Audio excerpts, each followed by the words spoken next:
Okay, I think we're going to start now. Welcome, everybody, to this talk with Cosmicskeptic, who is here to talk about the ethics of veganism. He's a YouTuber and vegan activist who has spoken at numerous places, including TEDx, Trigonometry, and Vegan Campout. So without further ado, I'll let him begin. Okay, thank you. Hello, everyone. Thank you for coming. I appreciate you turning out despite the fact that this has turned into a virtual talk. I was supposed to be with you in person, and I wish that I was. Unfortunately, something about the trains, I don't know if it was engineering work that was fixing the storm, whatever it may have been, it just meant that I couldn't get to you. I did offer to rearrange, but I think Matthew was keen to keep the advertised date, but I have also said that given the opportunity, I would like to come in person at some point in the future, seeing as it's not that far in usual circumstances. So perhaps sometime in the future, I'll be able to come and try out your bar as well as your questions. For now, I think what I've been asked to do is essentially discuss the moral and practical case for veganism. That was the kind of wording that I was given. This is what occupies my life now. For those of you who've shown up not knowing who I am, I don't know how this event was strictly advertised. I'm hoping that you're expecting something on animal ethics. Part of me hopes that you're not, though, because I like to take people by surprise with this kind of thing. It often lands a little better. But what I do is I make YouTube videos. I don't like using the word YouTuber because it brings to mind imagery of your Jakes and your Logan Pauls of the world, which, you know, nothing against them. They should be proud of what they've accomplished, but it's not really what I do. Instead, I make arguments and I have debates, and primarily I used to speak about the philosophy of religion. But a few years ago, I came across a work by Peter Singer called Animal Liberation, which is one of the greatest works of philosophy, not just animal ethics related philosophy, in recent history, certainly of the 20th century. And I think it should be essential reading for any person who wishes to consider themselves a serious ethical thinker. Just the first chapter is enough. He wrote it in 1975, and I think to this day it is still the best defense of a worldview which refuses to exclude non-human animals from its ethical consideration on the grounds that it is a non-human animal alone. What I'd like to do is to try to talk you through some of the reasons why I think that argument is compelling and leave plenty of time for Q&A. So veganism has a bit of a bad rep. I think that the biggest problem that the vegan community seems to have, at least at the moment, is a problem of PR. We're often seen as a bit pushy, a bit preachy, a bit extreme even. And what I hope to convince you today is that veganism is not, in fact, extreme, but rather a reaction against extremity. The extremity lies in our current treatment of non-human animals, specifically in factory farms. On the charge of being preachy or pushy, I hope to show you that, for a start, I don't think that our movement is any more preachy or pushy than other ethical or justice movements tend to be in their proliferation of arguments, and that where we are a little bit pushy, a little bit on the nose, we're probably justified in being so. But I think a good place to start, in case anybody is unfamiliar with my particular world view, is to clear up some misconceptions about veganism, some popular misconceptions that people tend to almost universally share if they've only heard about veganism on the internet, on a Lad Bible post or something of this sort. A lot of people have a misconception that vegans are people who will not harm animals under any circumstances or will not eat animals. Now, some people may choose to define themselves that way.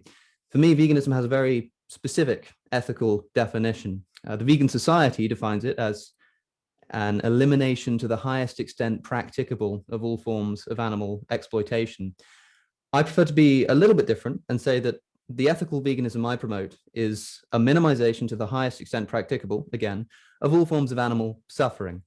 What I really care about here is suffering, and I think that most secular people, at the very least, what underlies their ethical practice tends to be a commitment to the elimination or minimization of unnecessary suffering where it can be avoided. In a human context, this is fairly uncontroversial. Given the choice between inflicting some form of unnecessary suffering upon an innocent creature and not doing so, the choice seems to be an obvious one.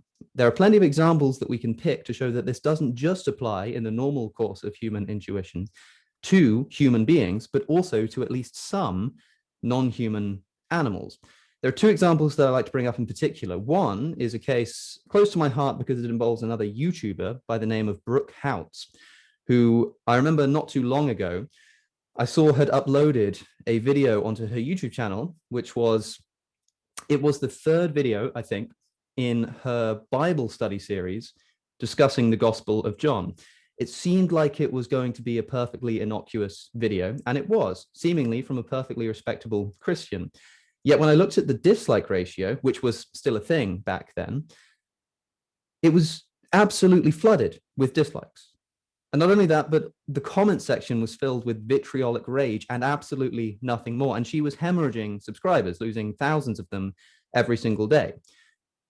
I thought, why is this the case? Well, it turns out that in 2019, Brooke Houts accidentally uploaded footage of herself violently beating her dog onto her own YouTube channel.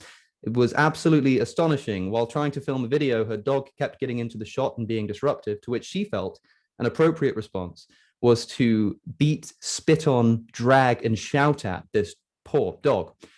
And absolutely incredibly, she forgot to edit this out of the final composition and uploaded the video herself onto her own YouTube channel for everybody to see. And her channel was immediately destroyed.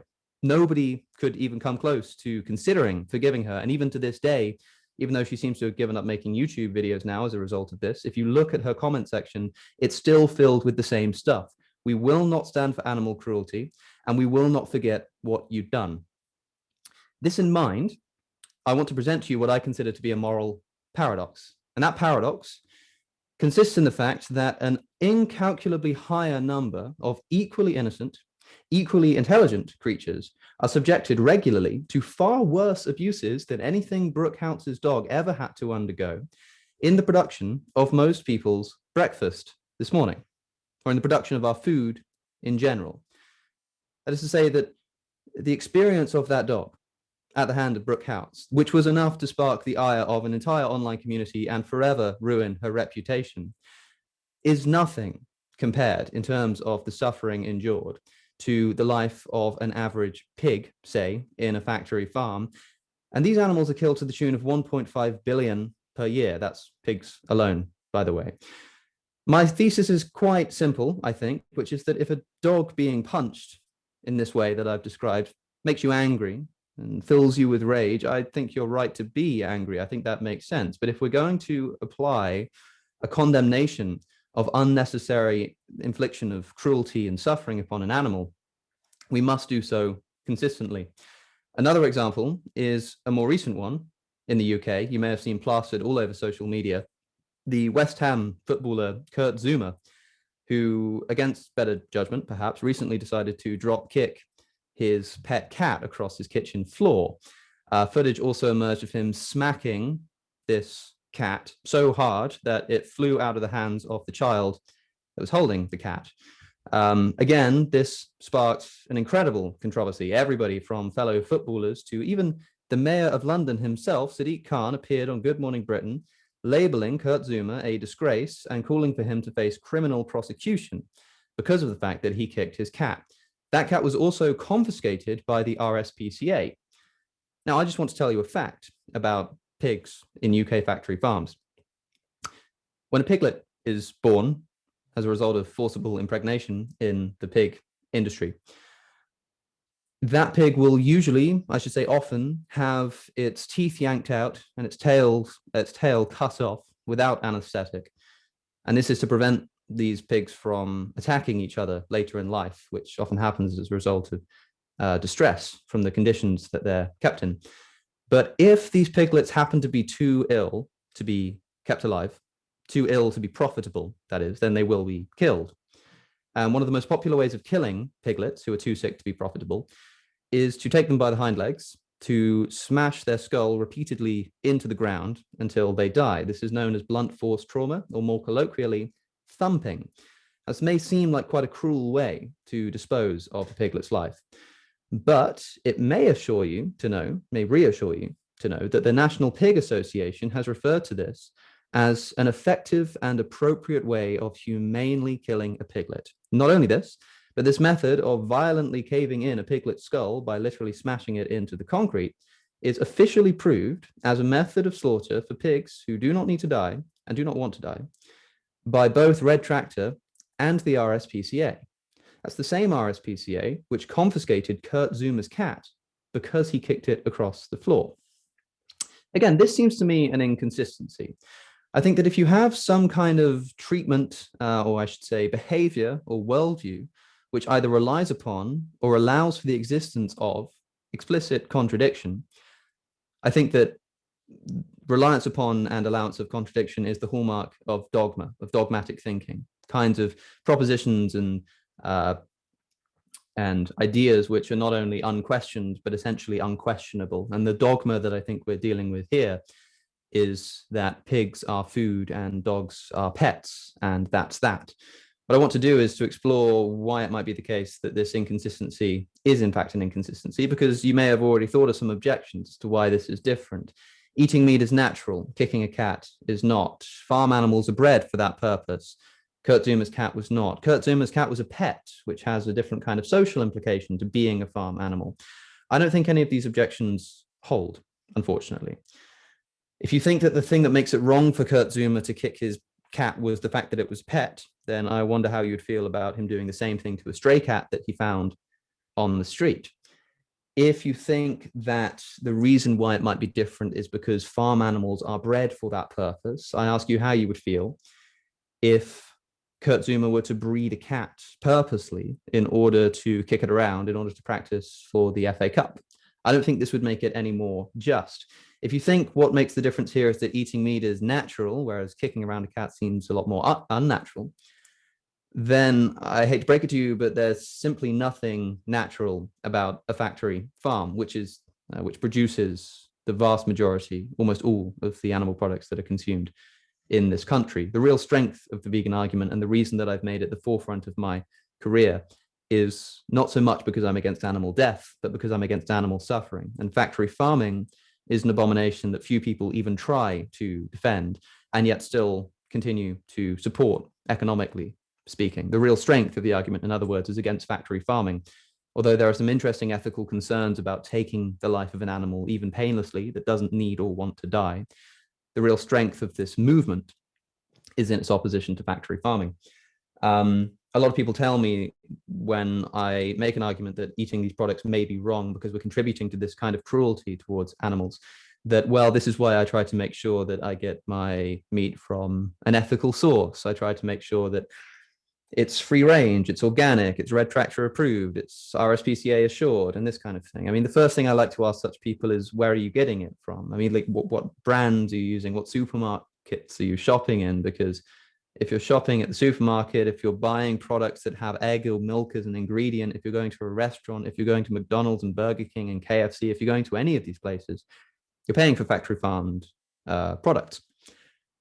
The difficulty is that even when you look out for labels like free range and Red Tractor approved and RSPCA assured, these labels are essentially a fantasy. It's sad to report, but for instance, free range eggs come from chickens who will still have one of the most grotesque parts of the animal industry applied to them, which is that in the egg industry, since male chicks will not go on to lay any eggs, and because it's a different kind of chicken, a broiler chicken, which produces meat that we eat, the chicken meat, male chicks are useless to the egg industry. And so at the moment of birth, they're immediately killed. And this is either done by, in the words of the British Egg Information Service, humanely gassing them or suffocating them in large bags, or doesn't happen so much in the UK, but in the US, grinding them up alive in an industrial macerator. And this happens to around 7 billion chicks per year. And this happens on free range and organic farms. It happens in all industrialized egg production. So these labels often are a kind of way to quell a consumer into thinking that they've made at least a more ethical choice than they otherwise could have done. And it may be true that it's a slight improvement, but if the improvement has been by an inch, then the place that we should be with regards to our current treatment of animals would be somewhere like New York City. It's like off the scale how far away we are. I think that with these labels, we shouldn't trust or allow these companies to pretend as though we're stupid, because it seems like they're treating us as if we're stupid. And I'm afraid to say it seems as if they might be right, because we continue to buy these products thinking that we might be doing something ethically permissible when it's clear, if under the most rudimentary ethical analysis of what's actually going on in factory farms, that this cannot be the case. But I said that I would be clearing up some misconceptions. I ended up just rattling on a little bit about Kurt Zuma. One misconception, and the reason that I started with the definition, is that vegans try to eliminate animal suffering. This isn't true, or ought not be true. It's not possible. No vegan should be under the illusion that they are eliminating their contribution to animal suffering entirely. Vegan food, crop production, harms animals. Everyday life harms animals. You step on bugs when you go out of the house. There's going to be roadkill if you drive a car, these kinds of things. The vegan message is one of minimizing it to the highest extent practicable. So where a lot of people like to object that vegan food, the production of vegan food, involves animal death, this is true. But because veganism is about a minimization of animal suffering, and when we consider the fact that the majority of the crops that are grown in the world are fed to livestock, then given the choice between either growing a lot of crops and then feeding those, which kills a lot of animals in crop death, and taking those crops and feeding them to more animals, and then mistreating and killing those animals to eat those animals, given the choice between doing that or growing less crops to begin with, and then just eating the crops directly, it seems to me the choice is a fairly obvious one. So veganism is not about eliminating animal suffering. It's about minimizing animal suffering and eliminating animal cruelty, which is to say unnecessary, gratuitous suffering inflicted upon an animal. In the context of a dog or a cat, it seems obvious that if we have the opportunity to refuse to inflict suffering that's not necessary, we should do so. And I do not see why this should be different for a pig. Another misconception is that people like to say that vegans believe that non-human animals and human beings have the same moral worth. This may be true of some vegans. In fact, I'm sure that it must be. There will be people who think that a pig's pain is worth as much as a human's pain. Even if that's the case, it might be that humans are capable of experiencing more kinds of pain or something like this, so that they as people are actually worth more overall. At the very least, the vegan is not committed to the view that a pig is worth the same as a human. We're only committed to the view that a pig is worth more than the human taste buds. What I don't wish to do is elevate the moral worth or moral consideration of non-human animals to exactly the same level as human beings, or indeed to drag human beings down to the level of animals, or the level of consideration that we currently bestow upon them. What I instead wish to do is just raise our consideration of animal suffering much higher than where it is right now, but only as high as is actually appropriate. That's another misconception. The only other misconception that I think is very important to clear up is another corollary of the definition of veganism. And the operative word to me is practicable.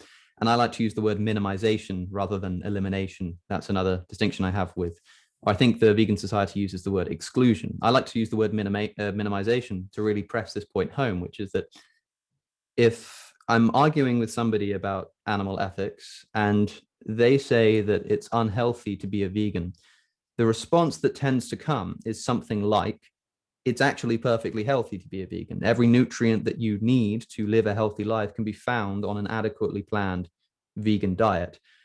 But the implication of answering that question in this way is that if it weren't healthy to be a vegan, then you would be justified in eating animal products. And this is something that I believe. If either due to a food allergy, or perhaps your location on the planet, or perhaps you live with a difficult family who provide your food for you, perhaps you're struggling with an eating disorder, there are many reasons why it might actually be impossible for you to healthily eliminate animal products from your diet entirely. Embedded into the definition of veganism is minimization of suffering to the highest extent practicable. So I think that not only are you able to, so to speak, break your veganism and eat animal products, but if you're in a situation of genuine necessity, you can eat those animal products and still call yourself an ethical vegan, as long as you're still minimizing it to the highest extent that you can. And I think that imperative would still exist, even where there is a genuine necessity to eat some animal products. It wouldn't justify eating more than is needed. And it certainly wouldn't justify getting those animal products in the horrendously cruel ways that we currently do. Now, okay, so I've cleared up some misconceptions, perhaps, and I've given some remarks by way of introduction about our inconsistencies about pigs and cats and dogs.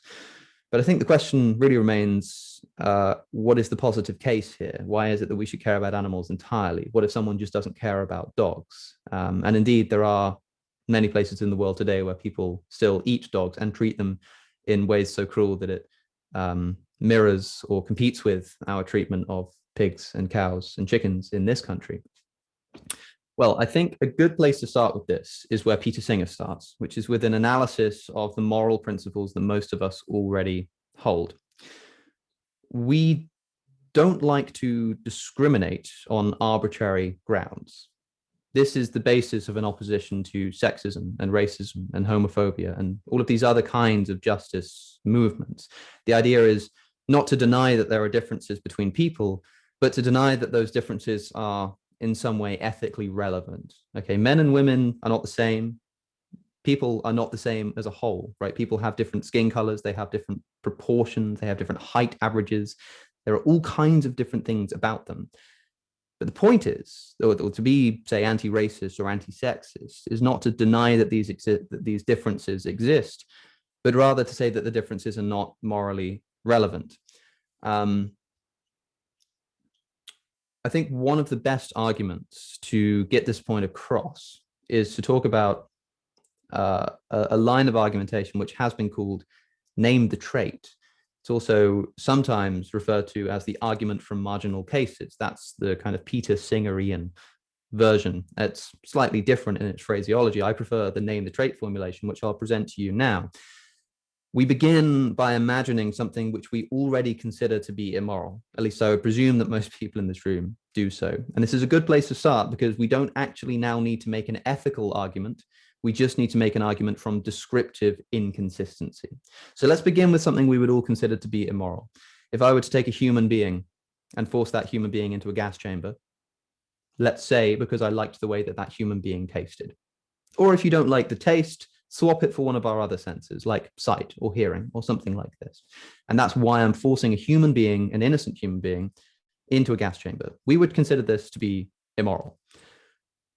Now we consider the fact that 86% of pigs in this country who are slaughtered for meat are killed in gas chambers, where they are forced into cages, lowered into chambers of carbon dioxide, which causes them to thrash about in confused agony and acidifies the liquid in their eyes and throats until they're finally snuffed out. CO2 is also colorless and odorless, which undoubtedly only adds to the confusion that these pigs experience.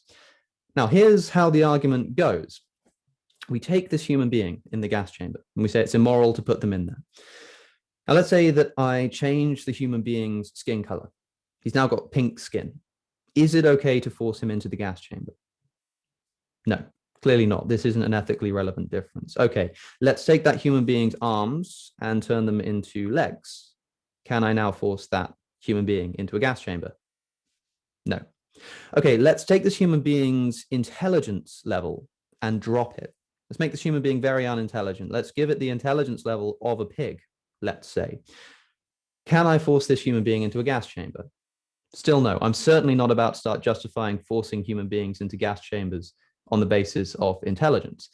We can keep going, we can keep metamorphizing this human being into a pig. And all we're looking for is the point at which we say, there's the ethically relevant difference. This is what justifies our ability to force this person into a gas chamber.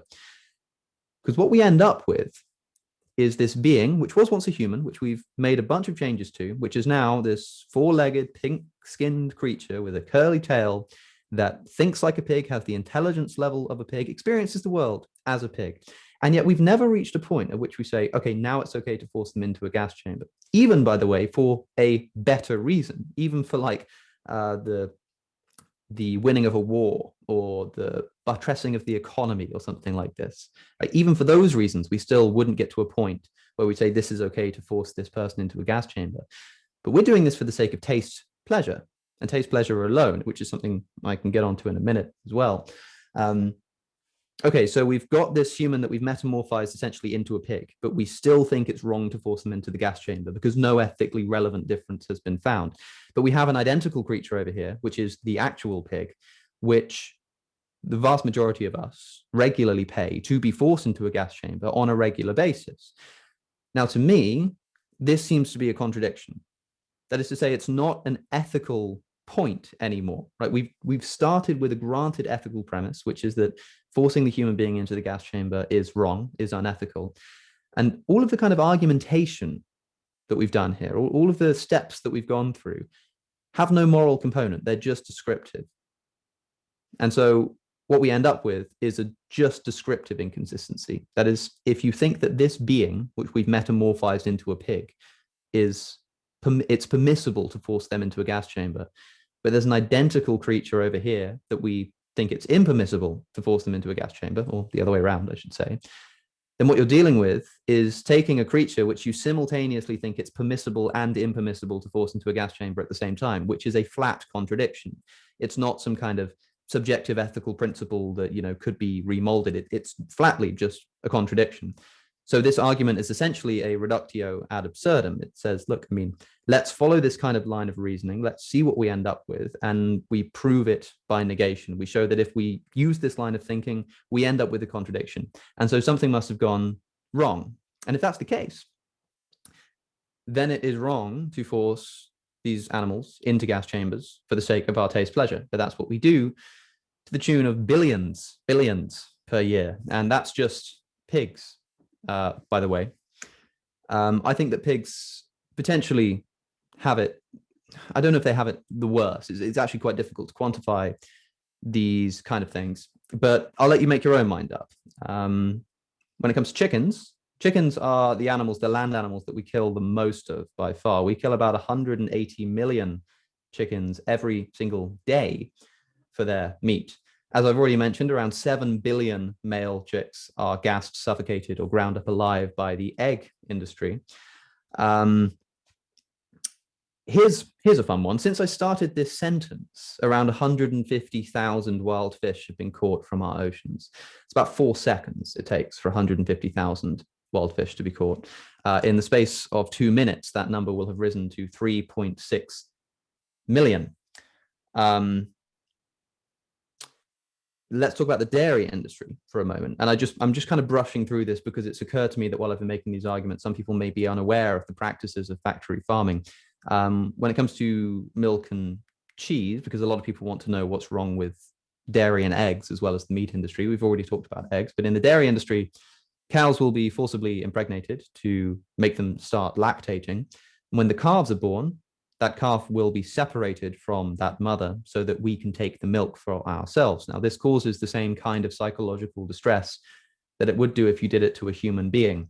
It may seem a little anthropomorphic to have some sympathy or empathy with a cow being separated from its calf, but the maternal bond that animals have with their children is something that's very much pre-human and very much observable in other creatures.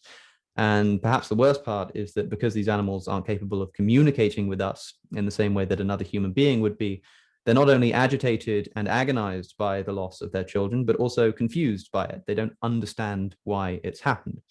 And this cow will continually go through this cycle of exploitation until, as the dairy industry so charitably likes to say, they are spent, at which point the thanks we give them for their lifetime of contribution to our unnecessary consumption of their milk is to send them to a slaughterhouse where they will be killed, perhaps by forcing a bolt through their brain, or in the case of religious slaughter, by having their throats slit open and bleeding out without being anesthetized. That is, without being stunned. They are still fully conscious when that occurs, which is why, by the way, as a peripheral point, I also advocate for secularism, and I have advocated for secularism as long as I've been making content online. But secularism is not just good for the human animal. In this country, it is a legal requirement that animals be stunned before they're killed. It shouldn't really cheer you up, I hate to say, because this doesn't say anything about the treatment of the animals while they're alive. And also, for example, UK law considers a gas chamber to be a form of stunning and killing pigs at the same time, which means, by the way, interestingly, if you force a pig into a gas chamber and the pig doesn't die, you've committed a criminal offense.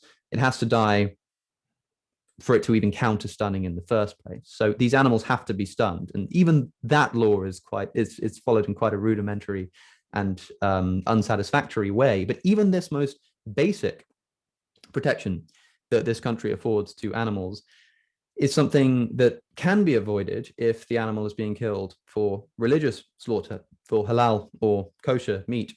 One of the requirements, this is all available on the UK government website, by the way, one of the requirements for killing an animal for religious slaughter is that the person doing the slaughtering be religious themselves.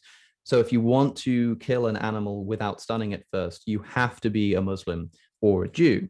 What this means is that if I walk into an abattoir and I take a knife to a cow's throat without stunning it first, I've committed a criminal offense. But if I say a shahada, convert to Islam and do the same thing, now it seems to be fine. At least it is under UK law. We like to call ourselves a secular country. I'm afraid to say we're far from it. And I think it should be clear that secularism is not just good for humans. Okay, so question, why is it that we're doing this? Why are we doing this? Why are we forcing these innocent, abused, mutilated creatures into actual gas chambers by the billion per year? As I said before, this isn't for some noble purpose. This isn't to help us win a war. This isn't to help our economy. This isn't to build infrastructure. We're doing this because we like the way that milk tastes in our coffee. We're doing this because we want to have an omelette. We're doing it because we like the way they taste. We're elevating one of our most trivial interests above the most basic interests of these animals. And the only thing, ladies and gentlemen, that you have to do to bring about an end to this industrialized engine of animal cruelty is choose something else on the menu. That's it. That's the way that we solve this problem. All of this animal cruelty goes away the moment that we stop paying for it. If you walk into a Costa or a Starbucks and you order a latte, you're paying for, and therefore, economically speaking, demanding the continuation of the forcible impregnation of cows, the separation from their children. Their children may be bolt gunned in the head at a young age and sold for veal, as around I think 70 to 100,000 cows in the UK alone are every single year. Did I say cows? I meant calves. My mistake.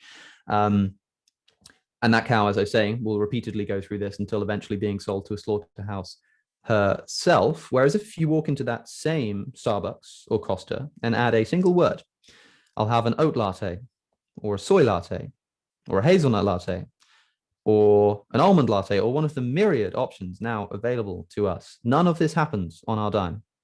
We're no longer paying for this to occur. In the final analysis, I think that when we walk into that coffee shop or a restaurant or a supermarket or anything like it, we're faced with a fairly simple choice, which is that we either pay for an animal to be tortured and abused, or we do not. Now, this language sounds quite extreme, and it sounds quite preachy, quite pushy, quite annoying almost. Like, who am I to be making these kinds of moral judgments upon other people? Well, I want you to bear in mind that I haven't actually made any moral judgments per se so far. What I've done is described what happens in these industries and described why I think it's inconsistent with the way that we treat human beings and also other animals. A lot of people like to ask me if I think it really is an effective tactic to try to guilt people into becoming vegan. If I do this kind of thing, if somebody charges me with this, it's not on purpose. I think that I just tend to describe what actually happens in these industries, what it is that people are paying for. And if they feel guilty, I think the guilt is self-imposed. But I think it's worth noting that this was me not that long ago. As I say, I spent the majority of my life contributing to these products. And in fact, one of the reasons why I like to deliver addresses like these is in some sense to allow me to feel as though I'm making up for the lost time. I was a regular at KFC. I hated vegetables. I was one of these kinds of people, right? And so I think the only person I can legitimately judge for doing this kind of, for treating animals in this kind of way or paying for them to be treated in this way is my former self. I recognize that we live in a world where this is a vastly minority opinion. A lot of vegans like to compare the exploitation of animals with other injustices that are currently present in the world. And I understand why they do so, but I think it might be unhelpful in the fact that we need to consider the context of the world that we live in. Animal suffering is embedded absolutely everywhere, not just in our food, but also our clothing. It's in tarmac, it's in guitar cases and belts and accessories and cosmetics, it's in fireworks, it's in the only legal physical currency of the United Kingdom. It's absolutely everywhere. And so I think we should expect people to find it quite strange when it's suggested that we abstain from this kind of stuff. But if we appeal to what the rest of society generally does, we'll come nowhere near a vegan position. But if we appeal to our actual moral intuitions, if we try to draw a consistency between the way that we think, ethically speaking, in the abstract, and the way that we act, I think it lands us squarely within the vegan philosophy. One other helpful way of thinking about this is thinking about it as a form of justice, because I do consider this to be a form of injustice. That's what I think is going on in factory farms. And when considering issues of justice or potential injustice, it only makes sense to at least consider partly the injustice from the perspective of the victim. If it were you, in other words, in that gas chamber, on that rape rack, heading towards that macerator, whatever it may be, you can accuse vegans of being preachy and pushy all you like, but if you were that animal faced with that kind of suffering, just how loud would you like people on the outside to be in raising awareness about that injustice? It's worth reflecting on. But also on the point of justice, we can reflect on one of the great political philosophers of the 20th century, perhaps the most important, which is John Rawls. And I like to reference John Rawls, partly because a lot of university students tend to be familiar with his work if they studied political philosophy, but also because the great idea, which he's probably most famous for, is quite an intuitive one, which is that of the veil of ignorance. John Rawls, in answering the question in A Theory of Justice of how we might best rationally design society, asked us to consider being in what he called the original position. That is, you're about to enter the world and you don't know whether you're going to be rich or poor, or black or white, or a man or a woman. You don't know anything about this. And then he asks you to design society from that perspective. A subtle misconstrual of John Rawls is that he's asking people to judge what ought to be the case in society from this position. That's not even what he's doing. What he's doing is he's asking you to imagine yourself in the original position and then just ask what it is that a perfectly rational person would do. Again, no should component. If you were just rational and were looking out for your own interests, what would be the most rational way to design society? And so in this political human context, you might say, well, maybe I'd like a capitalist society so that if I have some money, I can make even more. But I'd also like some social safety nets. I'd like there to be welfare. I'd like there to be a national health service, this kind of stuff. I'd like there to be no racism because I don't know what race I'm going to end up as. I'd like there to be equal opportunity for men and women because I don't know if I'm going to be a man or a woman. Even the person who was purely self-interested, even the person who only cares about their own well-being and nobody else, would be rational to design a society where these things were the case. Now, if we find this intuitive, and one of the reasons this thought has been so pervasive throughout the history of political philosophy is because it's quite simply intuitive, then I think we can ask the same question, but rather than not knowing whether you're going to be rich, poor, white, black, male, or female, you also don't know if you're going to be a pig or a cow or a chicken. And in fact, you've got a much higher chance of being a chicken because they outnumber us like 3-1 or something at any given time on Earth. And so from the original position, behind the veil of ignorance, you have a choice. Not knowing if you're going to be born as a pig or a cow or a chicken or a human, you design society. The question is, would there be factory farming in this society? Would there be a meat industry at all in this society? Bear in mind that whilst you're behind the veil of ignorance, whatever objections or considerations that you have right now, that is, whatever arguments you think might exist in favor of the existence of the animal agricultural industry, in favor of eating meat, perhaps even in favor of factory farming. All of those arguments that you have right now that justify our current dietary choices, those will be available to you in the original position. So you can think to yourself, well, yeah, I mean, I might be a pig, and so I might end up getting forced into a gas chamber, being mutilated at birth, being confined in a cage for the majority of my existence. But you know that, well, look, humans are worth more than pigs. So if I was born a pig, I like to think that because some human is going to be getting more pleasure out of it, it's somehow worth it or somehow just. I think when faced with the possibility of actually putting yourself in those shoes or those hooves or whatever, you would probably design a society that does not involve any of this kind of cruelty or mistreatment. And what does it say about our current treatment of other living beings if even a momentary consideration of what it might actually be like to be them would scare us into abolishing the industry in its entirety? I think it says that we're probably dealing with an injustice. Now, I think it's worth just considering a few quick objections, but what I really would like to do is open the floor to question and answers, but I want to just clear up a few potential objections. And again, because you're a new audience to me, I don't know if you're majority vegan. Actually, I usually start these things by asking the audience because I might just be wasting time preaching to the choir, who knows?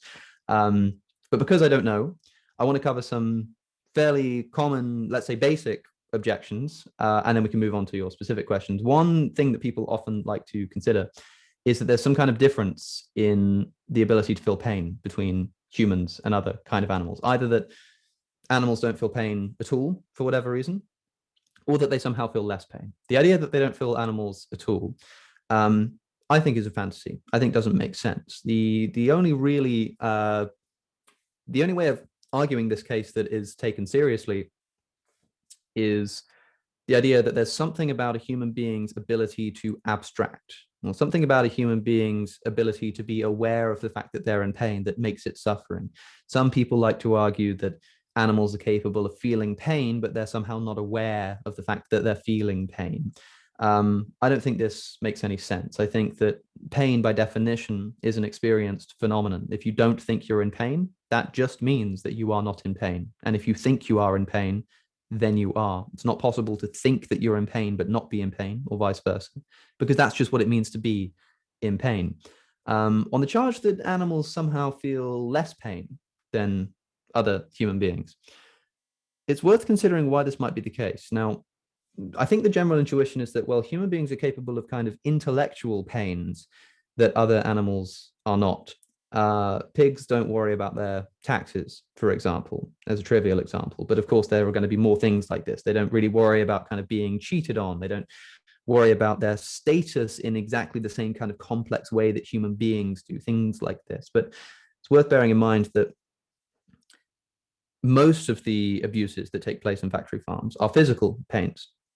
And I think that when it comes to physical pain, to say that for some reason these animals either don't feel pain or feel less than us is to suggest that whilst their eyes, similarly to ours, evolved to see, which is uncontroversially believed, their ears evolved to hear, their legs to walk, etc., somehow their pain receptors in the course of evolutionary history are just different. They work differently. They do something different. Homo sapiens, for some reason, have just evolved in such a way that their pain receptors have this special quality that make them operate differently. I don't think this makes sense. I think you can conceptually resurrect the evolutionary links between a Homo sapiens all the way to a fish, if you like. Of course, if you have this evolutionary tree that stems from the common ancestor all the way up, and you have all of the animals on the top, and it's a very complex one, but at least hypothetically, in the abstract, you could take all of these dead ancestors and resurrect them and stand them in a line. And you would have to say that something about this area of Homo sapiens, something kind of happens here which makes their pain receptors special. I don't think this is the case. It's also worth considering that, sure, I mean, we can't exactly prove that other animals feel the same amount of pain as us, but we also can't prove, for a start, that other human beings feel pain, but also we can't prove that these other animals don't feel more pain than we do. It's commonly accepted that animals, non-human animals, being more sensory reliant creatures, will often have more acute and powerful senses than we do. A dog's sense of smell is much stronger and much more acute than we're even capable of imagining. A hawk's eyesight is experienced much more intensely and acutely than we're even capable of imagining. Who's to say that these sensory-driven creatures don't also feel physical pain in a more intense and acute way than we're even capable of imagining? It's worth reflecting on that. Again, I wouldn't claim that that were the case. It's basically conjecture. We can't get into the mind of these animals, but it's worth considering that that might be the case. It's also true that although we can't get into the mind of these animals, and although they can't communicate with us in language, they can communicate with us in the way they behave and the way that they cry out for. I was about to say mercy, but since mercy is often defined as the suspension of justice, these animals aren't even crying out for mercy. They're crying out for the most rudimentary application of justice that we could possibly partake in, which is to not cause this unimaginable level of cruelty and exploitation to them if we do not need to. But although these animals can't communicate in the English language, you don't need a translator to work out what it is that they're trying to say to you when you force them into a gas chamber. You can watch footage of this online. I don't like to show people footage. Sometimes in specific conversations, it can be useful. If somebody denies that being in a gas chamber of carbon dioxide is actually that painful. Some people have this idea that the pigs essentially just go to sleep and it's actually not that bad. It's fairly painless overall. One look at some footage of a pig being killed in a chamber of carbon dioxide will immediately shatter this illusion, and the audio alone will be enough to send a shiver down your spine. But more than that, it will also tell you everything you need to know about what the animal is trying to communicate. So although they cannot speak in the language of tongues, they speak a different language that I think we can all understand. There are so many objections that we could potentially talk about, but I think it might actually be a good place to take a break, take a breather, open the floor to Q&A, because again, as I say, you might already all agree with me anyway. I hope not. I hope that you very much disagree with me and have some interesting questions to ask. I guess we'll find out presently. But thank you all for listening so far. And yeah, I'm happy to open the floor now. Thank you so much for that, Alex. I think Sam is now going to come around. So if anybody has questions, just put your hand up and he can bring the microphone over. That works.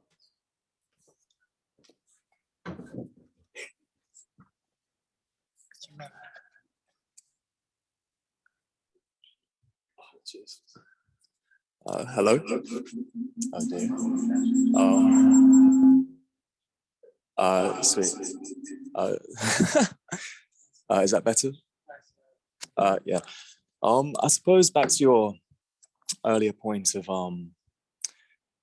some people can, if there's a reason someone can't really be vegan for whatever reason, or health reasons or whatever it is, being somewhere in the world, where do you kind of draw the line? At what point, like, is it only when it's actually strictly impossible for them to be a vegan and still stay alive?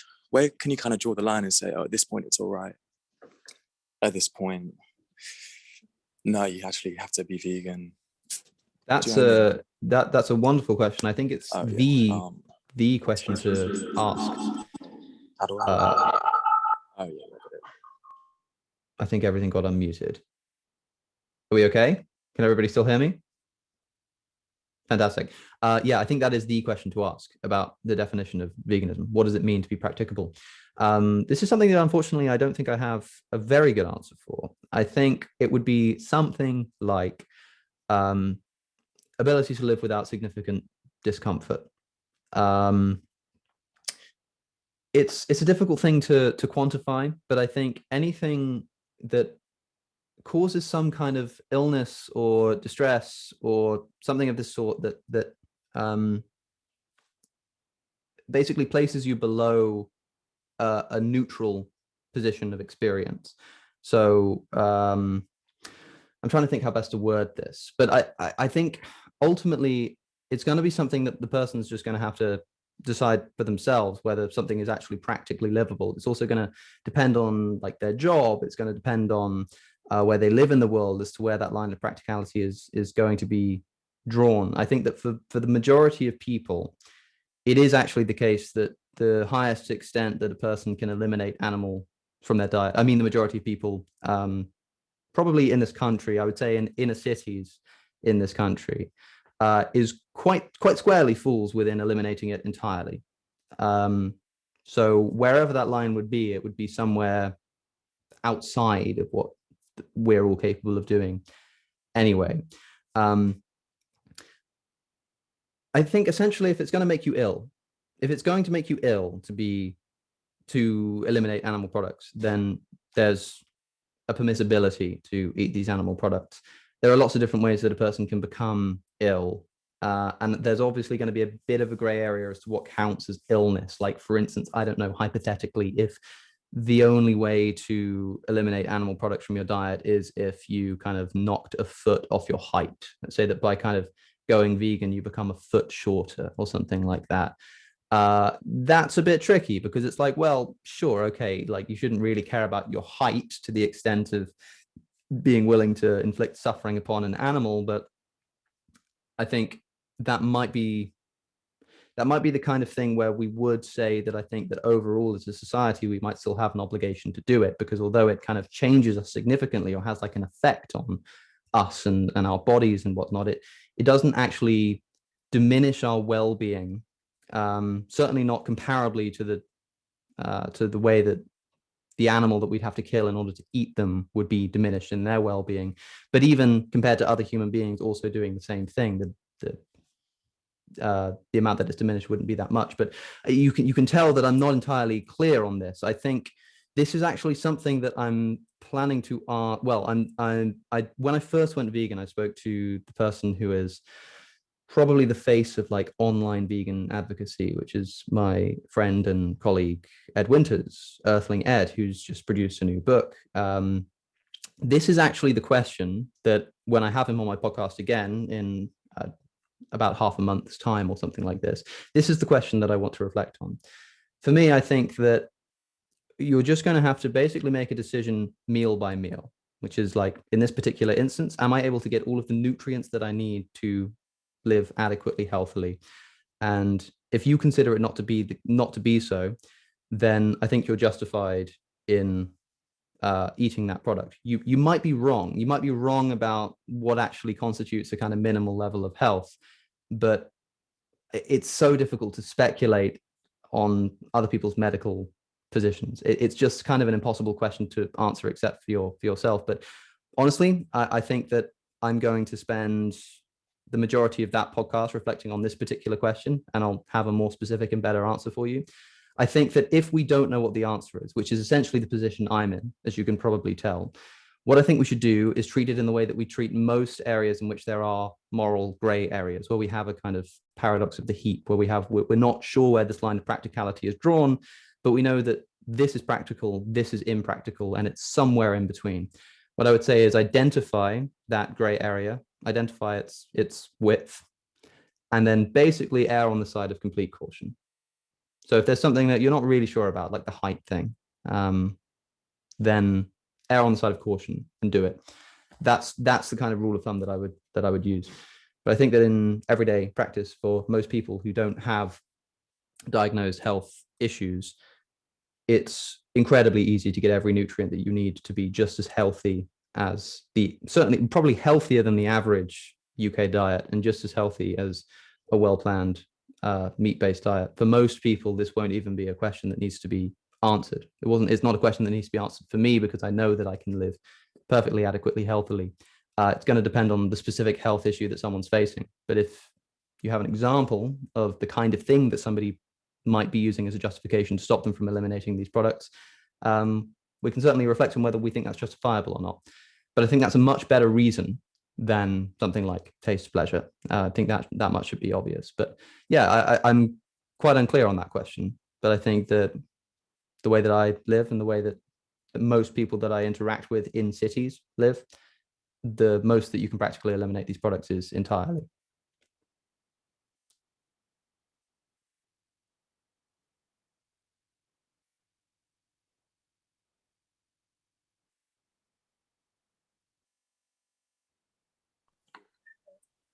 I don't know. You want to hold it? Oh. I was just wondering, it's a bit less about just animal cruelty in general, but more about monopoly over vegan products. I have a sibling who's vegan, and just buying vegan products can just get quite hectic and expensive. And I was just wondering if you think the greatest barrier to kind of the goal of veganism is capitalism itself through the monopoly of vegan products, which cost 10 times the price of kind of normal products. Like it's a argument against veganism is, it's just too expensive for a lot of people, but maybe, I don't know, I just want to hear your thoughts on the monopoly of like food, vegan food. I think I think I would have to essentially disagree with the premise, at least in this country, that vegan products are more expensive. If you walk into a KFC and you look at the vegan burger versus the chicken burger, the vegan burger will be more expensive. But these kind of fake meat products or vegan burgers, vegan alternative foods, these aren't being created for or marketed to vegans. It's not vegans who are eating these products. It wouldn't actually make much economic sense for these companies to make a product aimed at vegans, since vegans are such a minority of society. The people eating these products are, reducitarians, they're environmentally conscious meat eaters, these kinds of people. If you look at what someone who's vegan all the time tends to eat, or because it's possible that you meet people who do essentially eat these kinds of foods, but it's at least possible to have a very healthy vegan diet. In fact, the kind of vegan diet that a nutritionist would probably recommend will involve the eating of beans and nuts and lentils and rice and chickpeas and some of the lowest cost per calorie foods on planet Earth. Equally, some of the poorest places on planet Earth are vegetarian. And I think that if it is the case, which, as I say, I think it's the case that kind of these vegan meat substitute replacement type foods can be more expensive and tend to be more expensive. A well-planned vegan diet, eating naturally vegan food, let's say, just food that doesn't involve the process of killing animals, can be and is in fact cheaper. I've been challenged on this by people that I've tried to talk into going vegan, and I've gone on a shop with them and I've said, look, let's show me what you would usually buy.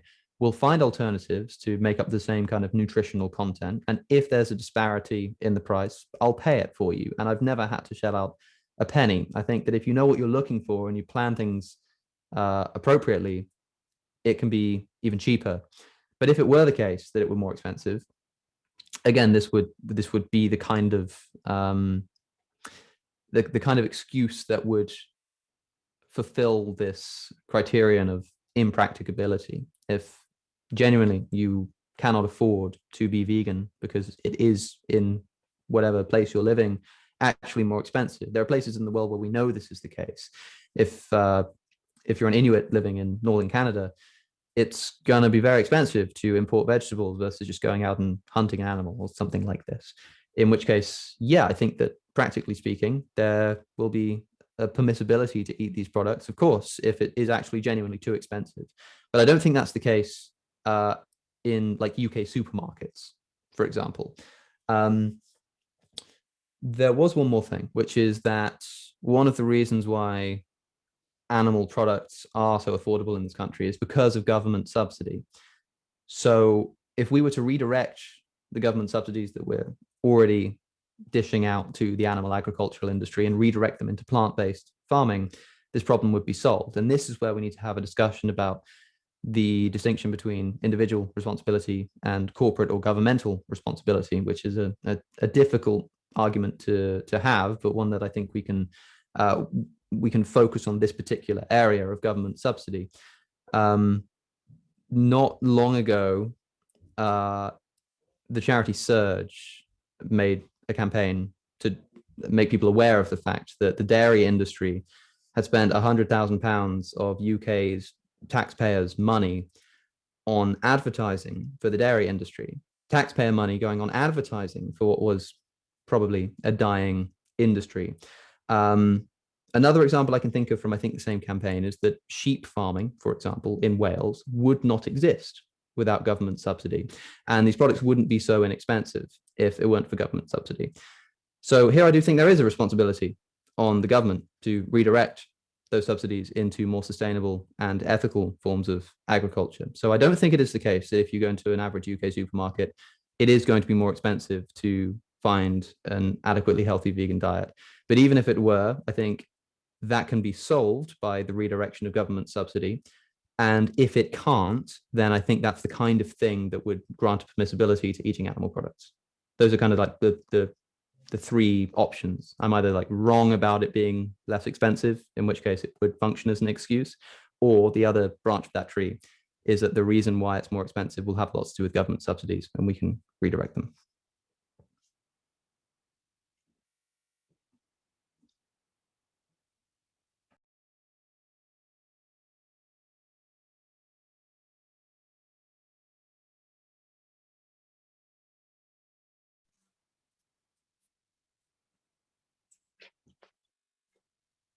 Hello, can you hear me? Yeah. So I want to start by saying I fully agree with all the points you've made. They've been pretty consistent from this utilitarian approach you seem to be taking. But however, I do think that once you do just focus on suffering, the natural consequence of this utilitarian kind of point of view would lead to antinatalism, which would be like the ultimate solution to pretty much every problem. Obviously, I'd apply this universally to animals as well in their case. So I'm wondering if you do adopt that stance or not. I don't, as in I'm not an antinatalist, but I wouldn't say that I'm strictly convinced that it's false or irrational. It's one of those things that I'm not entirely sure what I think about. My only real interaction with antinatalism has been through the work of David Benatar, who I had on my podcast, and it was a privilege to discuss it with him. His book, Better Never to Have Been, is one of the greatest works of philosophical nonfiction that I've ever read. It was one of the most interesting, intriguing, and lucid books that I've ever come across. And although I sympathize greatly with the intuition of suffering essentially being the thing that's present in life, this Schopenhauerian view that suffering is the present thing and most pleasures are negations of or cessations in suffering, and that's essentially what defines the human experience. The reason why I disagreed with Benatar's version of antinatalism specifically is because it was predicated on a thesis of asymmetry, which I'm sure you'll be familiar with, but perhaps the audience is not. David Benatar considers the relative worth of pleasure versus pain before a human being exists to be such that only their suffering matters and their pleasure doesn't count for anything. Once you're born, your pleasure and your suffering both count. It's not quite clear if they count equally, but they both count. You know, pleasurable experiences are good, painful experiences are bad. But before you exist, there is a distinction. He likes to explain this through intuition by example. For instance, he likes to give the example of thinking about Mars and how there's no life on Mars. And we might say something like, nobody exists on Mars. It's not a bad thing that there's no pleasure on Mars. We don't sit around being upset and lamenting the fact that there isn't pleasure on Mars. But maybe it is a good thing that there's no suffering on Mars.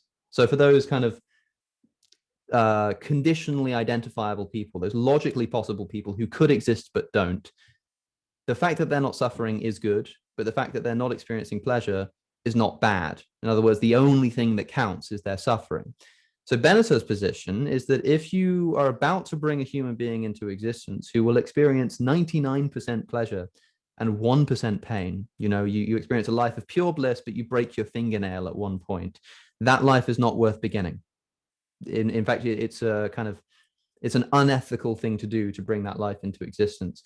I'm afraid to say that's just an intuition I don't share. I don't think that that's the case. And unfortunately, the asymmetry thesis, and I'll have to revisit it to be sure, but I think it has to essentially rely on intuition. The relative worth of pain and pleasure is something that can only be justified by a person's own experience and their intuition. I do think that suffering counts for more than pleasure. It's a difficult thing to quantify, but one of the examples from Benatar's book that jumped out at me was he asks the reader, if given the choice, would you experience 5 minutes of the worst imaginable suffering if afterwards you got 5 minutes of the best imaginable bliss? And I think the implication is that most people would say, no, that's not worth it, implying that maybe suffering is kind of worth more than pleasure. But Bennett's assessment that that pleasure isn't worth anything for a person who doesn't exist, I think must be consistent with their suffering. I think they either both matter or they don't matter at all. I think the reason for this is because I see them as conceptually dependent on each other. I think that many pleasures are, in fact, by definition, and this is, again, Schopenhauer talking, a lot of pleasures are actually defined by a negation of some kind of pain. The pleasure of eating is the negation of hunger. The pleasure of sex is the negation of the sexual impulse. Even the pleasure of music, in at least some of its formation, will be the creation of dissonance and then its resolution, right? Like a lot of the things that we label as pleasures are actually suffering. So to make this conceptual distinction between pleasure and pain in the way that is necessary to his antinatalist position, I think doesn't work. But again, this is something that, look, I've read David Bennett's book and I've had him on the podcast, but outside of that, it's not something I've explored too deeply. So I'm not convinced by the asymmetry thesis. The funny thing about David Bennett's work is after making this claim that if your life is majority pleasure and only a tiny bit of suffering, it's not worth living, in the sense that it's not worth beginning. His next chapter is then to say, but that doesn't even matter because your life is actually going a lot worse than even you think that it is, and is majority suffering. I do think that if the human experience is imbued with more suffering than pleasure overall, it's probably not worth living. That's where I would agree with David Bennett. I think that while I'm not convinced by his asymmetry thesis, I could be convinced of a kind of antinatalism that says that it's not worth bringing beings into existence because there's too much suffering and not enough pleasure to make up for it. The only other thing that I find quite convincing about Bennett's position is when he takes a kind of right-spaced approach. He says, you can imagine if you're unconscious, or let's say you're somehow unable to consent, but you're still like aware of the pains of your body. And if I don't break your arm, you're going to die. Or if I don't break your arm, you're going to break both of your legs and your arm, or something like this, right? Like I have to inflict some suffering on you, otherwise you'll experience even more suffering. Bennett says, and I think rightly, that you have the right to do this. You are able to inflict suffering unconsensually upon a person if it's in order to prevent greater suffering. But compare this with breaking someone's arm to, for example, give them an encyclopedic knowledge of like French history. And we may even know that this person values that knowledge more highly than they value kind of having a functional arm for the time being. But without their explicit consent, we don't have the right to do this. Even if we know that it's probably going to be worth it for them, where we have the right to inflict suffering to prevent more suffering, we don't have the right to inflict suffering upon an unconsenting person, even if it's going to bring them pleasure, if it's for the sake of a positive pleasure rather than the avoidance of suffering. I think that seems intuitively true. I don't get to unconsensually harm you, even if it's going to bring about some good to you without your consent. That's not really how it works. And so when you consider a human being that doesn't exist yet, by saying, yeah, their life is going to experience a lot of suffering, but there's going to be a lot of pleasure too, you're essentially saying, I have the right to inflict this form of suffering, this well of suffering, this deluge of suffering upon a person, because I think that it's going to be made up for by the pleasures that they experience. I don't know if we have the right to do that kind of thing. That's something that I think has an intuitive weight to it as well. So as you can tell, I'm not entirely clear on the antinatalist position in general, but I can make some conditional claims. I can say that I don't agree with the asymmetry thesis, and I can make the conditional claim that if it were confidently the case that we knew that a life was going to be majority suffering, then it probably wouldn't be worth beginning. I'll grant at least that much for now.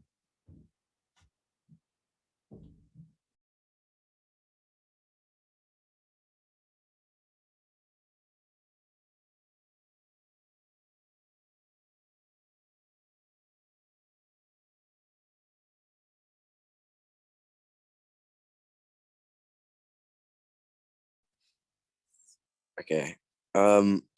In terms of climate change causing animals suffering in the long term, what do you think of the notion of not having kids because of the carbon emissions they'll cause just by the resources they'll take up in their life? I'm not sure if it's enough of a reason to not have children. It might be something like, it might be the kind of consider, if somebody wants to have children, and there's some appeal, again, another appeal of the antinatalist position is that the only reason people have children is for their own sake, not for the sake of the children. Nobody really has children for the sake of the children. If we did, we'd probably think that there was some kind of obligation to have children, which again, some people believe. I think like certainly certain religious beliefs say that it's essentially, if you can have children, you ought to do so because having children is for the sake of the child. But in a secular context, I think it's very clear that the motivation for having a child is usually purely self-interest. So if a person says, well, I want to have children, but I'm not going to because it's just about the worst thing I can do for the environment, that's potentially quite a virtuous thing to do.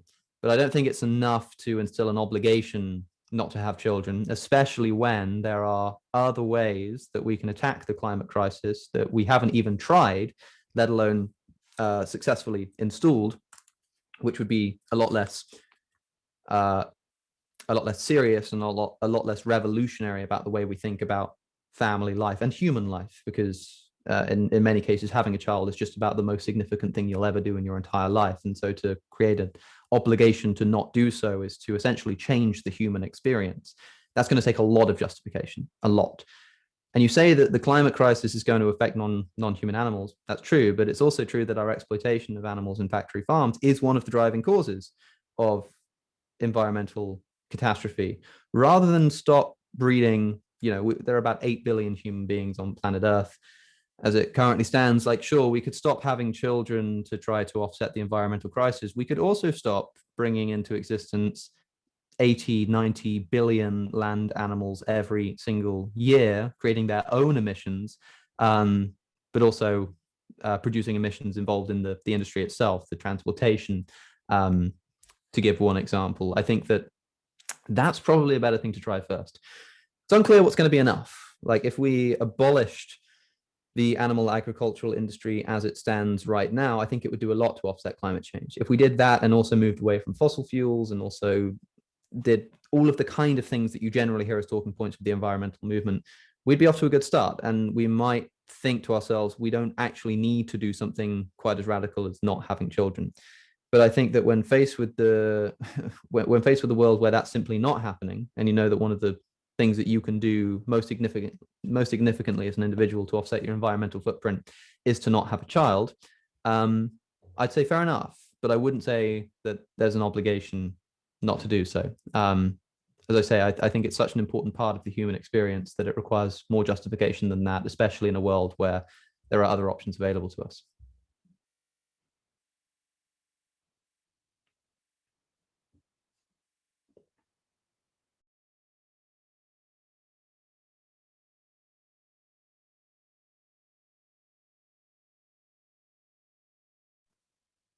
So, in a theoretical situation where you had farms that kept animals in complete pleasure and then killed them painlessly, would you eat that meat?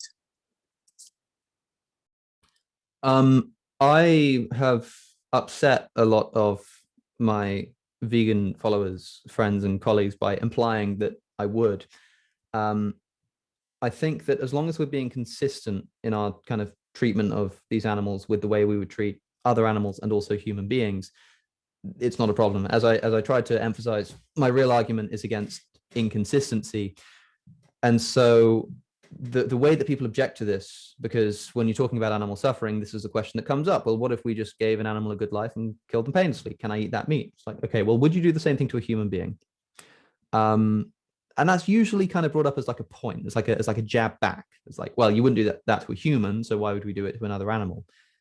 Obviously, there are nuances here. This isn't the same situation. It's worth asking, why do we not do this to a human? If we were to take a human being, give them majority pleasure, and then kill them painlessly, could I eat them? Probably unethical. Why?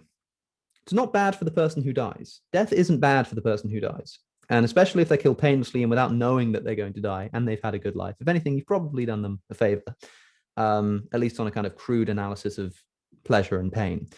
Well, maybe it's wrong because of the effect that it has on their family and their friends and fear of society. Well, now we're just into the typical utilitarian objection of the cabin in the woods. Okay, let's take this person out into the woods and let's make sure they've got no friends and family and all this kind of stuff. Can I kill them painlessly and eat their flesh? Well, some people might just say yes, in which case, okay, problem solved. Most people still want to say no. Okay, let's think about why. Well, one reason might be something to do with like virtue ethics. Maybe because somebody's going to have to pull the trigger, someone's going to have to do the act. If kind of all other things being equal, because a person being killed painlessly essentially neutralizes them. There's no, they're not suffering, they're not experiencing pleasure, they're gone and they never saw it coming. So their pleasure and pain hasn't fluctuated at all. The only thing to consider is the kind of marginal effect it's going to have on the virtue or the character of the person pulling the trigger. Seems like a quite small consideration, but if everything else is genuinely just neutral and equal, that could be the deciding factor. Maybe the fact that it's going to make this person have a worse character, it's going to make them more murderous, it kind of brutalizes them in a kind of way. Maybe that's what makes it wrong. Then you'd have to ask if the same thing is true of killing animals. And there's actually quite good evidence to show that this is the case. You know, commonly people hear about the fact that serial killers often start off by abusing cats. Do you remember the documentary Don't Fuck with Cats? Did anybody see this documentary? Do you remember the premise on which this documentary was started? This huge documentary that loads of people watched on Netflix. The whole thing began because somebody, you know, vacuum sealed some kittens, and these group of people on the internet just lost their minds over trying to track this person down. Turns out he's a serial killer, but they were just like blown away at the cruelty of this person for treating these kittens in this way. It's another kind of Kurt Zuma, Brooke Houts type situation. How is there an entire Netflix documentary based on the premise of the fact that harming a kitten is just the cardinal sin?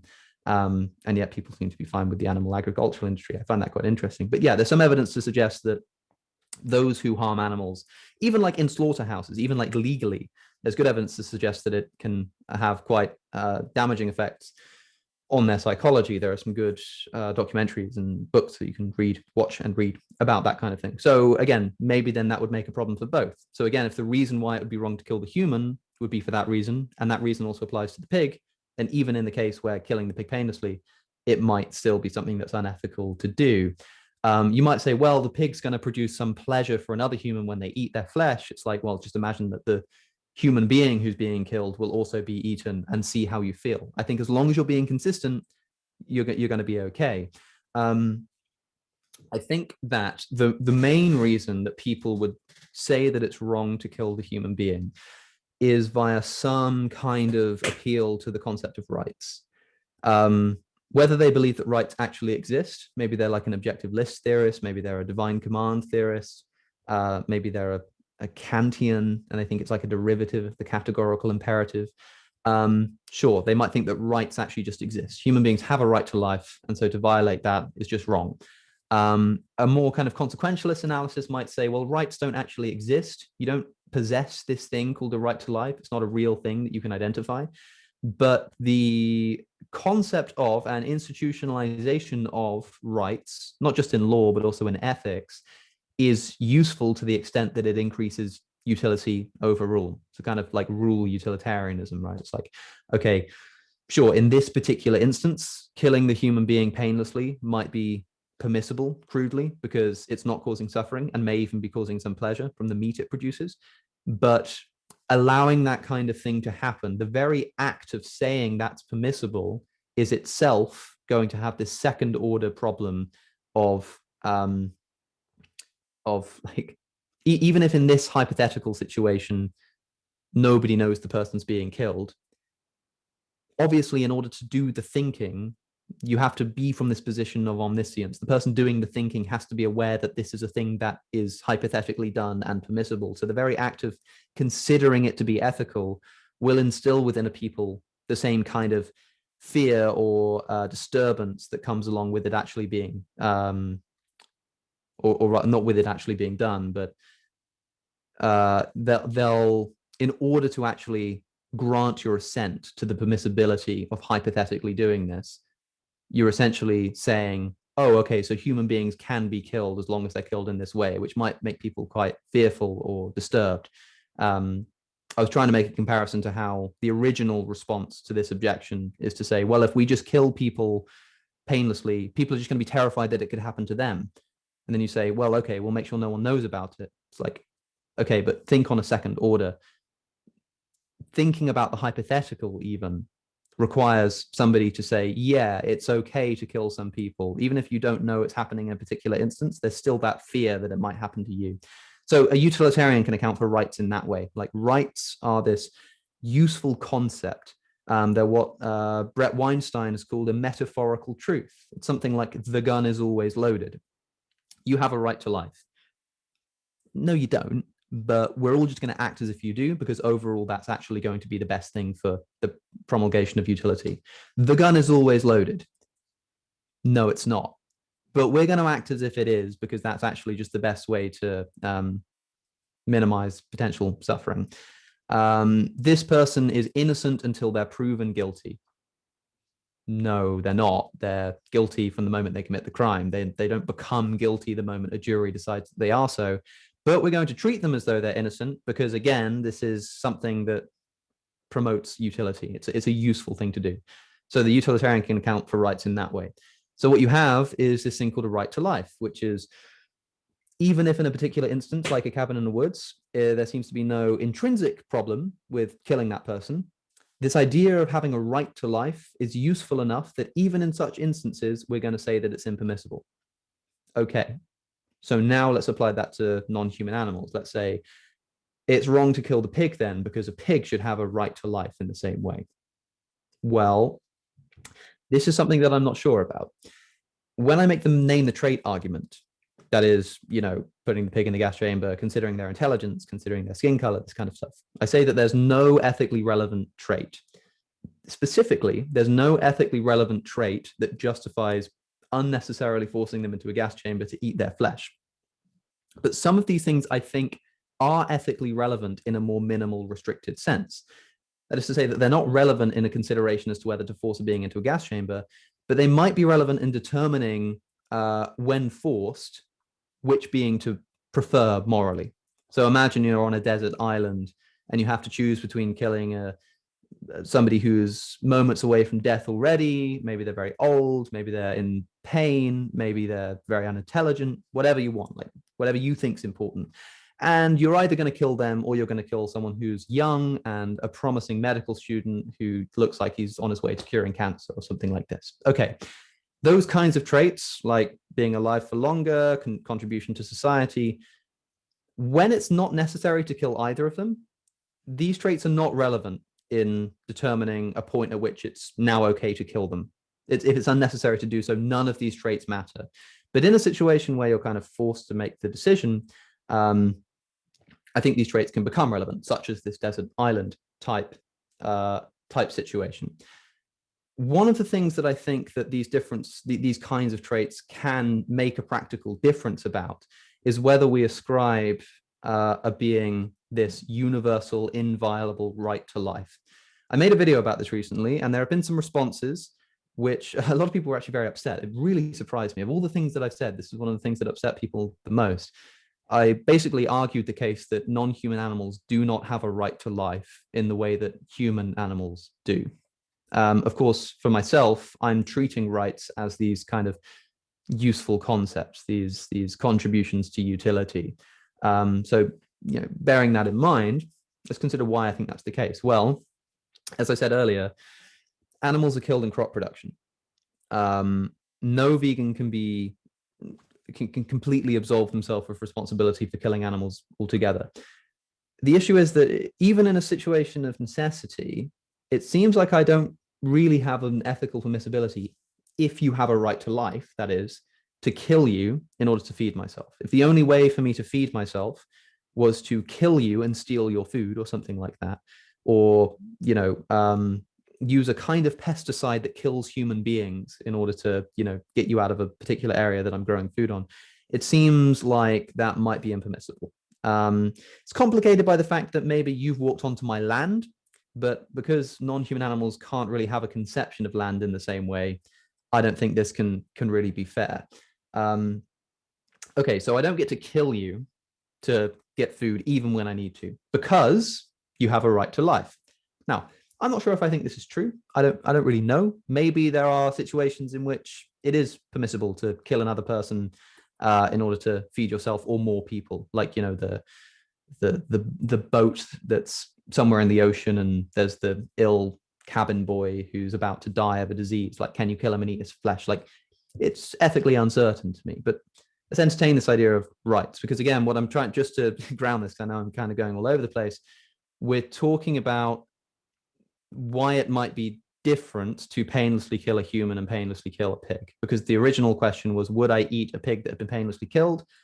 I said probably, maybe yes. And at the moment, I'm trying to justify why that might be the case against the objection that, well, if you do it to a pig, why wouldn't you do it to a human?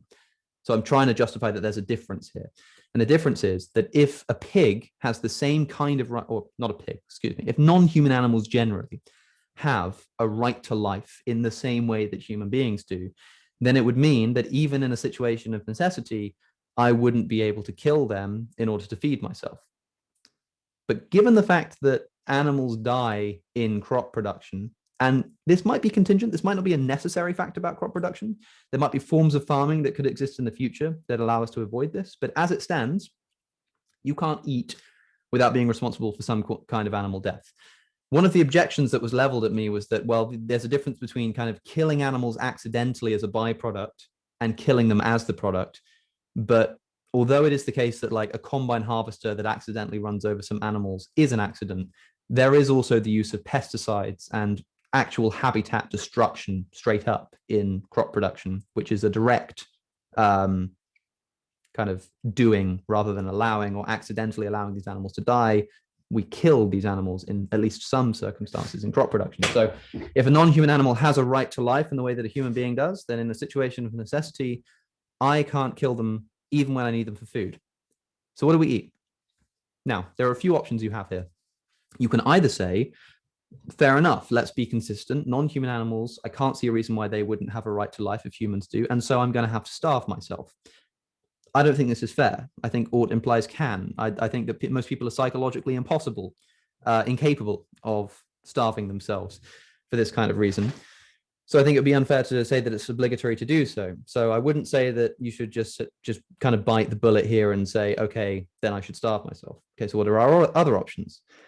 Well, one option is to say, okay, so human beings then, we're going to be consistent. We're going to say that non-humans and humans have the same kind of right to life, but it means that human beings can be killed. One of the kind of acceptable violations of their right to life, or embedded into a fully specified right to life, is a permissibility to kill another human being if you really need to eat, and the only way to do it is to kill them. You can do that if you want. But again, I think that it kind of makes a mockery of the concept of a right to life if we allow for that kind of exception. It's like, okay, you have a right to life, which means you have an inviolable claim that you can never be killed unless I really need to. Like, there are some circumstances in which that would be the case. Like, obviously, a right to life doesn't include a claim not to be killed if you're attacking somebody who can only defend themselves by killing you. There's a lot of complexity here, and I actually go into it more in that video if you're interested, but it's something that requires a lot of expansion on, because the philosophy of rights is a very complicated area.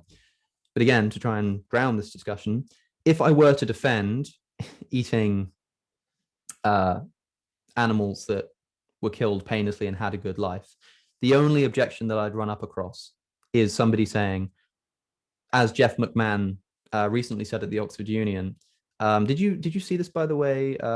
Jordan Peterson has made quite a big deal, and Michaela Peterson as well, made quite a big deal of sharing this woman who gave a speech at the Oxford Union. It went super viral on Twitter because it was this crazy woke feminist vegan person at the Oxford Union giving a talk. I was there, and it was far from the best speech from that side of the house. It's just the one that they shared. If you've seen that, I'd recommend watching the other speeches, especially Jeff McMahon.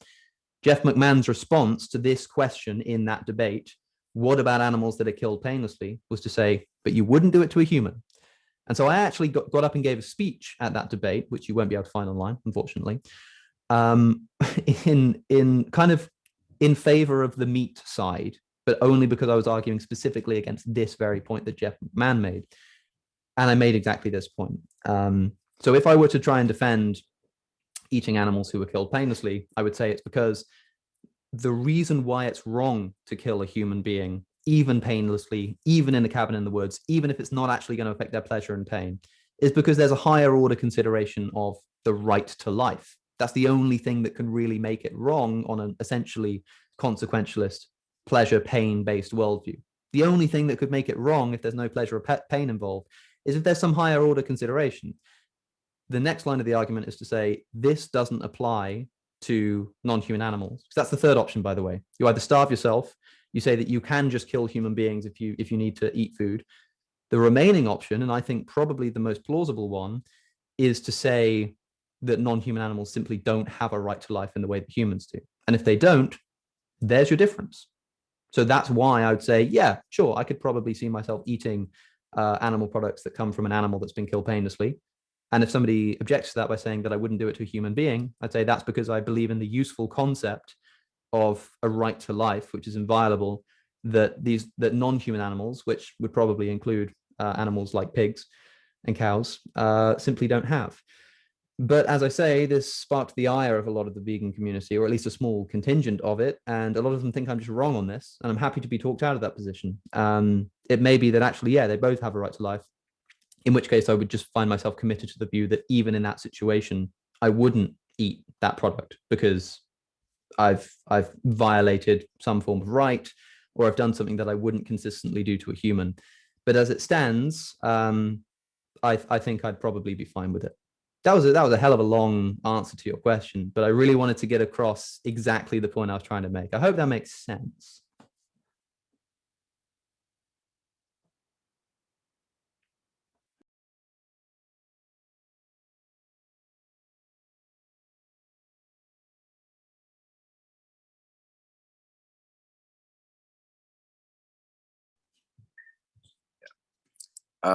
I just want to ask what your favorite vegan recipes are.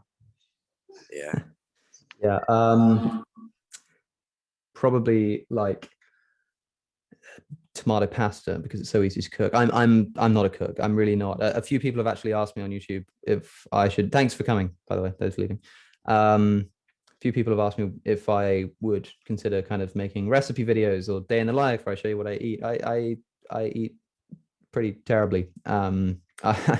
I couldn't tell you my favorite vegan recipe. I can tell you my favorite vegan foods, which is a lot of pasta, a lot of curry, and every now and again, because I don't eat particularly well and I want to make sure that I'm staying healthy and getting all the nutrients I require, what I'll do is I'll take every vegetable that I can find that has all of the nutrients that I think maybe I haven't gotten that day or over the past day or two or whatever, and I'll just throw them all into a pan and I'll fry them up and I'll just eat them like that because I'm not a foodie kind of person. So you'll either find me eating ridiculously unhealthy same foods every day, but then every so often in between it, you'll see me eating this horribly disgusting concoction of random vegetables to make sure I'm getting my meeting my nutritional requirements. But if you're looking for wonderful vegan recipes, I would recommend Bosch as the place to go. The Bosch cookbooks are a fantastic collection of wonderful vegan recipes. So if you are a kind of foodie person in the way that I'm not, that's where I would recommend, but I'm afraid I'm just not the guy to ask.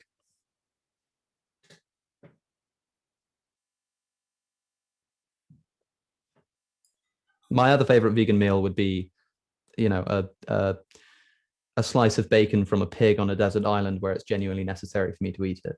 That's probably my favorite vegan meal. Brilliant. And I think that's all the questions. So I think, can we give Alex a round of applause? Thank you. Thanks for coming, everybody. Yes, that was a very interesting talk. Thank you. We'll have to get you down again in person next time. But yeah, thank you very much. Yeah, thanks everyone for coming despite I did the virtual thing. And it was so last minute when I saw that there was these engineering works and couldn't make it. But as I say, I'd love to come back in person. So if there's an opportunity, let's make it happen. But yeah, I really appreciate you turning out despite the fact that this had to be virtual. But yeah, I'll get to meet you all soon, hopefully at some point in the future. Thanks for coming. Brilliant, thank you. So we're all going to head to Falmer Bar if everybody's interested. Thank you so much, Alex. Bye, everyone. Thanks for coming. Cheers.